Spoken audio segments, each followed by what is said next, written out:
Place à présent à votre rubrique hebdomadaire de tous les mercredis, Actu sur le web en compagnie de Balima Bourema. Balima, bonsoir. Bonsoir Aminatou Yaya Mega, bonsoir chers téléspectateurs, bienvenue à ce numéro d'Actu sur le web de ce mercredi 5 juillet 2023.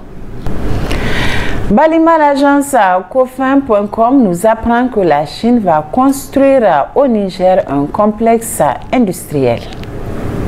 La Chine va construire un parc industriel multisectoriel dans la capitale nigérienne. Niamey, a annoncé l'ambassadeur de la République populaire de Chine au Niger, Jiang Feng, lundi dernier. La construction de ce parc industriel est la concrétisation des résultats du forum d'investissement Chine-Niger qui s'est tenu avec un grand succès le 26 avril 2023 dans la capitale nigérienne sous la présence du Premier ministre chef de gouvernement Oumoudou Mahamadou, a-t-il déclaré à l'issue d'une rencontre avec le président nigérien Mohamed Bazoum. Soulignant que la Chine fait ce qu'il dit et dit ce qu'elle fait, le diplomate a également précisé que le parc industriel couvrira plusieurs domaines dont l'agroalimentaire, l'industrie manufacturière et la transformation des minerais. Le diplomate chinois a par ailleurs indiqué avoir présenté au président Bazoum un bref compte-rendu de la visite qu'il a effectuée récemment à Agadem 2, point de départ du pipeline export Niger-Bénin. Ce oléoduc long de près de 2000 km doit relier le gisement pétrolier d'Agadem dans l'extrême est du Niger au port béninois de Sémé, d'où sera évacué pour la première fois un brut nigérien extrait par la China National Petroleum Corporation. Pendant ce temps, Filippo Grandi, le haut-commissaire des Nations Unies pour les réfugiés, lui salue les efforts du Niger dans l'accueil des réfugiés selon ANP.NE. Nous avons discuté surtout de la situation du déplacement forcé au Niger et dans la région, et c'est ma 5e visite au Niger en tant que haut-commissaire. Nous avons entamé depuis longtemps au Niger un dialogue très constructif à ce sujet et le président de la République nous a fait état de nombreux défis qui se répandent dans la région, surtout dans les pays voisins qui traversent les crises sécuritaires très importantes, notamment le Mali et le Burkina Faso, a déclaré devant la presse Filippo Grandi à l'issue de l'audience qui lui a accordé le président nigérien Mohamed Bazoum. Le haut-commissaire de faire savoir que le Niger héberge à peu près 300 000 réfugiés des pays voisins, à savoir le Mali, le Burkina Faso et le Nigeria, et bien d'autres. Et à cause des répercussions de ces crises, le Niger fait face à un problème de déplacement interne qui est plus ou moins les mêmes dimensions et les défis importants. Filippo Grandi dit avoir félicité le Niger parce que malgré tous ces défis et les autres défis économiques, sociaux et la pression démographique, le Niger continue d'être un pays hospitalier avec des politiques d'accueil qui sont très clairvoyantes, visionnaires et très humanitaires.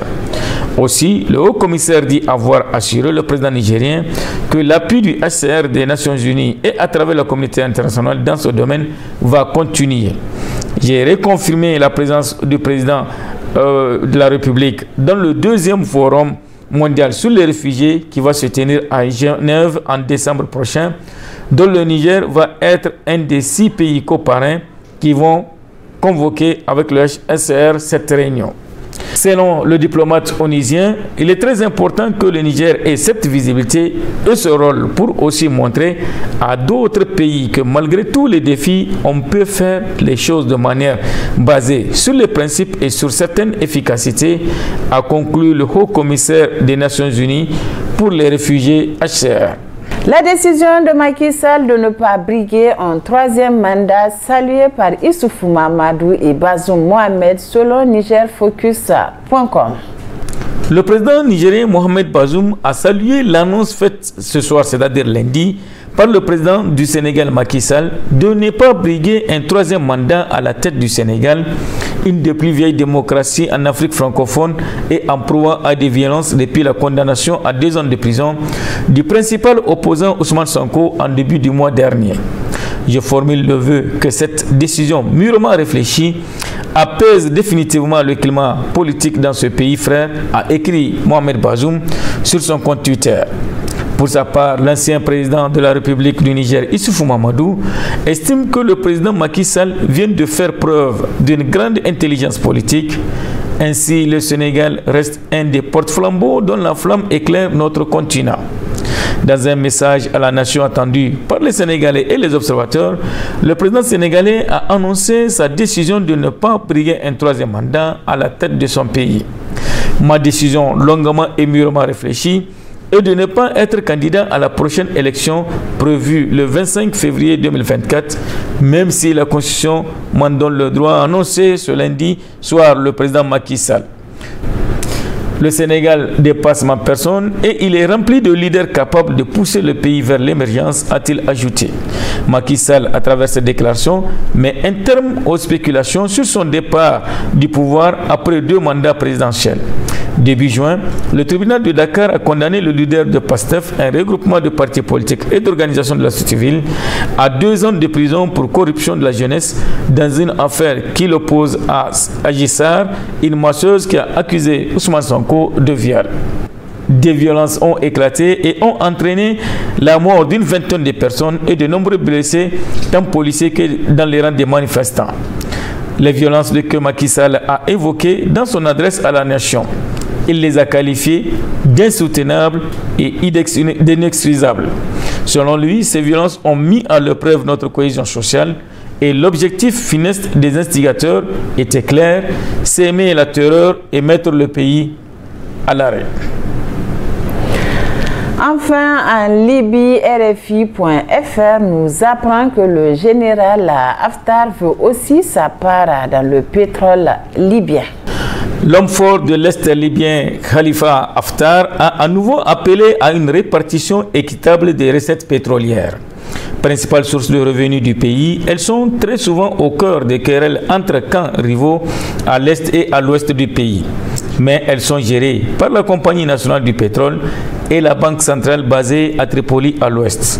Dans son allocution à Ar-Djama, près de Benghazi, dans l'Est libyen, le maréchal Haftar a invité les autorités de Tripoli à former une haute commission pour mettre en place les dispositions financières d'une gestion équitable des fonds publics et des revenus pétroliers. Il laisse à cette commission un délai de 2 mois pour rendre son travail. En l'absence de réaction, il a prévenu qu'il agirait militairement. Les forces armées seront prêtes à répondre aux instructions le moment venu, a déclaré Khalifa Haftar, menaçant en raison de sa gestion financière le gouvernement de Tripoli dirigé par Abdelhamid Beidat. Ce gouvernement, désigné par l'ONU en février 2021, devait mener le pays aux élections générales en 2022, mais il a échoué. La communauté internationale l'a maintenu en place pour organiser celle espérée avant la fin de cette année, mais les Libyens ne s'entendent toujours pas sur le cadre juridique de ces élections. Il y a 1 an, les divisions ont refait surface et le Parlement basé à l'Est a nommé un nouveau gouvernement. Oussama Ahmad, le chef de ce gouvernement parallèle, a menacé le 24 juin dernier de bloquer les exportations d'hydrocarbures, exigeant une saisie des revenus pétroliers gérés par les rivaux dans l'Ouest libyen. Balima, merci pour toutes ces informations sur la toile. À la semaine prochaine. Plaisir à Dieu. Merci Aminatou Yaya Maïga, merci chers téléspectateurs et à la semaine prochaine, Inch'Allah. Messieurs, dames, merci également à vous de nous avoir suivis. Ici se referme cette édition d'information. Restez en notre compagnie. Nos programmes se poursuivent sur Bonferré Télévision.